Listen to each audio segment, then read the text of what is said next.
टैंकी की चुड़ैल। गीता और अनु नाम की दो सहेलियां रहती थी। उनके घर भी पास पास ही रहते थे। बचपन से ही वो दोनों एक दूसरे के दोस्त थे। दोनों एक ही कॉलेज में डिग्री पढ़ रही थी। गीता बहुत ही तेज दिमाग की लड़की थी। वो पढ़ाई में भी बहुत अच्छी थी। एक दिन गीता अनु के घर चली जाती है। नमस्ते अंकल। अरे बेटी, आओ आओ, बस तुम्हारी ही बारे में बातें कर रहे थे और तुम ही आ गई। अंकल, आपको पसंद है ना, इसीलिए मैं आपके लिए मीठा बना कर लाई हूँ और बिल्कुल शुगर फ्री है। अरे वाह, ये तो तुमने बहुत मीठी बात कही है बेटी। लाओ लाओ, जल्दी लाओ, मैं अभी खाता हूँ।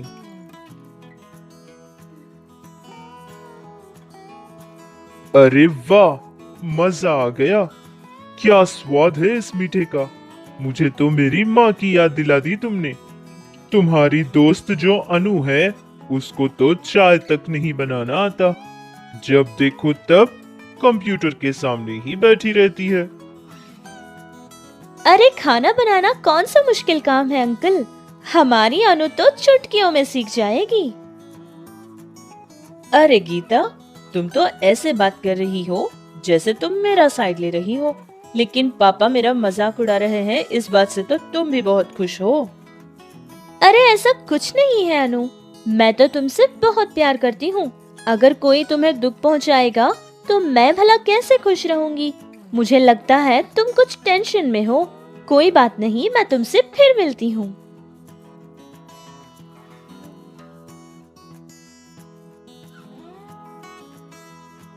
इस गीता की वजह से तो मेरे पापा भी हमेशा मुझसे कुछ न कुछ कहते ही रहते हैं। बचपन से देख रही हूँ, सारे लोग बस गीता गीता गीता का ही गीत गाते रहते हैं। पहले मैं हमेशा फर्स्ट आती थी, इसके आने के बाद मैं तो सेकंड हो गई हूँ।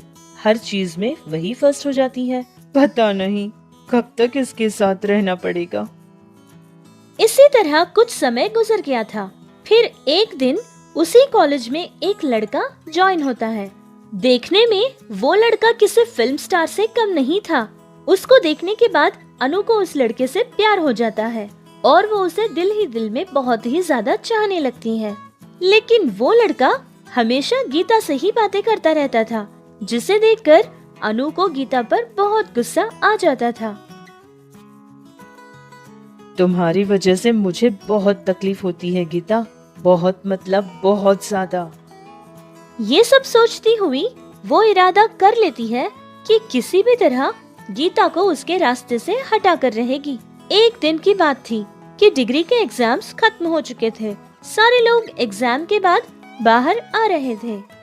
हाय गीता, तुम्हारा एग्जाम कैसा रहा?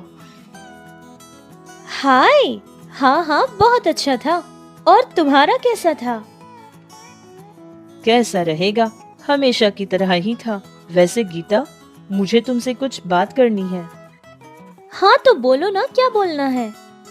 अरे नहीं, मेरा मतलब है यहाँ नहीं, हम कॉलेज की जो नई बिल्डिंग है ना, वहाँ छत पर जाकर बात करेंगे।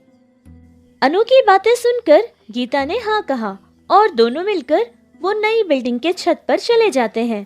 वो नई बन रही बिल्डिंग थी, इसीलिए वहाँ कोई नहीं आता था। फिर गीता ने अनु से पूछा कि जो कहना था वो कह दे। तब अनु उससे कहती है कि वो अपनी आंखें बंद कर ले। तो फिर गीता ऐसे ही करती है। अनु एक बड़ा सा पत्थर लाती है और उसके सर पे उससे मार देती है, जिससे गीता वहीं बेहोश होकर गिर जाती है। फिर अनु गीता के हाथ और पैर एक रस्सी से बांध देती है और उसका मुंह भी बंद कर देती है। वहाँ जो पानी की टंकी थी उसमें गीता को गिरा देती है और फिर उसके चेहरे पर पानी छिड़कने लगती है। जैसे ही गीता को होश आया था, उससे कहने लगी, गीता, मैं तुमसे बहुत नफरत करती हूँ। जब से तुम मेरी जिंदगी में आई हो, तब से लेकर आज तक मैं तुम्हारी वजह से बहुत परेशान हूँ। बचपन से ही मैं फर्स्ट आती थी, लेकिन तुमने मेरा फर्स्ट रैंक मुझसे छीन लिया और स्पोर्ट्स में भी तुमने मेरी प्लेस छीन ली और मुझे सेकंड पोजीशन पर भेज दिया था। और तो और मेरे सारे घर वाले हमेशा बस तुम्हारा ही गीत गाते रहते हैं। मुझे तुम्हारी फ्रेंडशिप बिल्कुल नहीं चाहिए थी, इसीलिए मैं तुमसे दूर रहा करती थी। लेकिन तुम हमेशा मेरे पीछे पीछे ही रहती हो, चिपकू की तरह मुझसे चिपक कर रहती हो, और ये मुझसे बर्दाश्त नहीं होता था। लेकिन अब मेरी जिंदगी में प्यार आया है। मेरा गौतम आया था, लेकिन तुमने उसको भी मुझसे छीनने की कोशिश की। लेकिन मैं ऐसा कभी नहीं होने दूंगी। मैं उससे शादी करना चाहती हूँ। मैं गौतम को कभी नहीं खोना चाहती। इसके लिए चाहे मुझे कुछ भी क्यों न करना पड़े। अब तुम यहीं सड़ी रहो।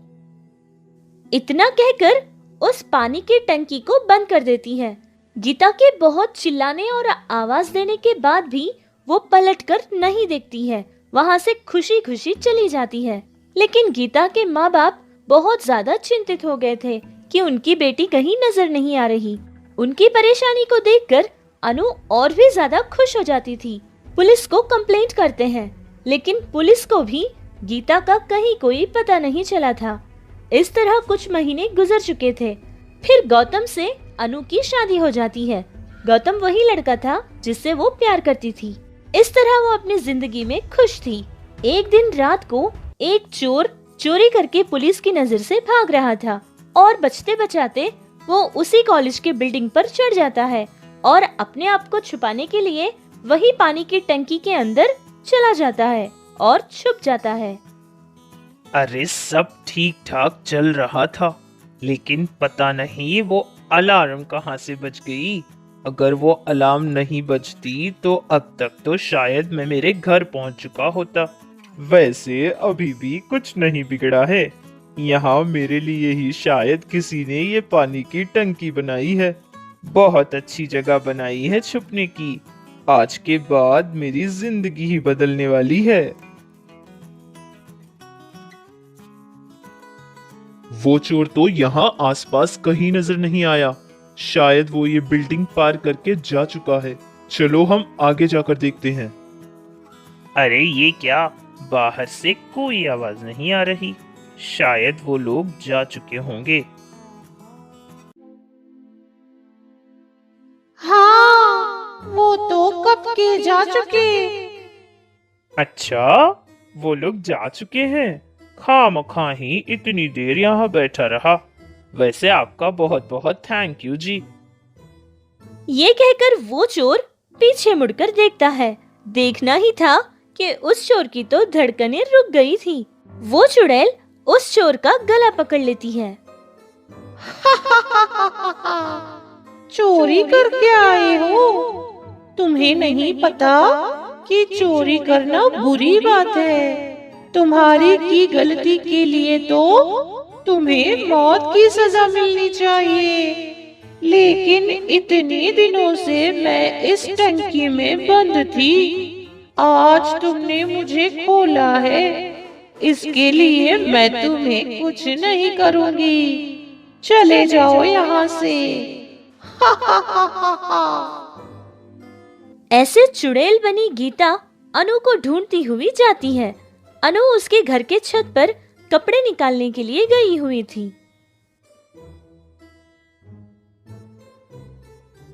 अनु, अनु, कौन कौन है? क्या तुम मुझे भूल गई अनु? अरे कौन है और कहाँ से बातें कर रहा है? मुझे कोई नजर नहीं आ रहा। यहाँ देखो, यहाँ इस तरफ।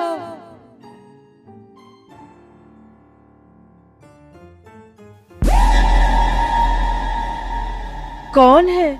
मुझे कुछ मत करो। और कौन हो तुम? अरे मैं तो वही आड़ हूँ जिसको तुमने आसानी से हटा दिया। मैं गीता हूँ। गीता? गीता प्लीज मुझे कुछ मत करो। प्लीज मुझे छोड़ दो। मुझे मारना मत। तुम्हें मारूंगी? अरे नहीं, तुमने कैसे सोच लिया? मैं तो तुम्हें नहीं मारूंगी क्योंकि तुम मेरी बहुत अच्छी दोस्त हो। ये तुम क्या कह रही हो? क्या मुझ पर तुम्हें गुस्सा नहीं आ रहा? हाँ, गुस्सा तो है मुझे, क्योंकि मेरे माँ बाप से तुमने मुझे बहुत दूर कर दिया था। लेकिन जब मैंने तुम्हें पहली बार देखा था तो तब मुझे लगा कि अगर मेरी कोई छोटी बहन होती तो वो बिल्कुल तुम जैसी होती, इसीलिए हमेशा तुम्हारे साथ रहती थी। अगर तुम कोई गलती भी करती तो एक बहन की तरह तुम्हें समझाया करती थी। एक दिन मुझे पता चला कि तुम गौतम से प्यार करती हो। फिर मैंने गौतम कैसा लड़का है ये जानने के लिए उससे बातें करती थी और हमेशा उससे तुम्हारी ही बातें करती रहती थी। फिर जब मुझे ये पता चल गया कि वो बहुत अच्छा लड़का है, मैं तुम्हारी शादी की बात ही करने वाली थी, लेकिन तुम मुझे बहुत ही गलत समझ बैठी और मुझे तुमने मार दिया था। हे भगवान, ये मैंने क्या कर दिया? मैंने बहुत बड़ा पाप किया है भगवान, पाप किया है। मुझे भी जिंदा रहने का कोई हक नहीं है। मेरी ही दोस्त गीता, जिसको मैंने जान से मार दिया था, वो अब चुड़ैल बन गई है। लेकिन मेरे सामने आने के बाद भी वो मुझे कुछ नहीं कर रही। मैंने कितना घटिया काम किया था। गीता, हो सके तो मुझे माफ कर दो। मैंने तो ऐसा काम किया है जिसकी तो मुझे माफी भी नहीं मिल सकती। अरे नहीं अनु, तुम ऐसे रोना मत। मैं तुम्हें रोता बिल्कुल नहीं देख सकती। गीता, अभी मैं गर्भवती हूँ। क्या तुम मेरे बच्चे की तरह मेरे पेट से जन्म ले सकती हो? मैं तुम्हारा पूरा ख्याल रखूंगी, मेरे पापों का प्रायश्चित करूंगी। अनु की कही बातें सुनकर गीता को बहुत खुशी मिली थी। फिर वो भगवान से प्रार्थना करती है और वहाँ से गायब हो जाती है। उसके कुछ ही महीनों बाद अनु एक बहुत ही प्यारी सी बच्ची को जन्म देती है और उसका नाम भी गीता रख देती है। तब से अनु उस बच्ची का अपनी जान से भी ज्यादा ख्याल रखा करती थी। देखा आपने, एक छोटी सी गलतफहमी की वजह से एक जान चली गई थी। कभी कभी हम जो सुनते हैं या फिर देखते हैं वो सच नहीं होता। हो सकता है कि सच्चाई कुछ और हो। कोई भी फैसला लेने से पहले सच्चाई या फिर झूठ के तह तक जाना जरूरी होता है। सच या झूठ का पता चलने के बाद ही हमें फैसला लेना चाहिए, क्योंकि एक गलतफहमी चुड़ैल से भी ज्यादा खतरनाक हो सकती है।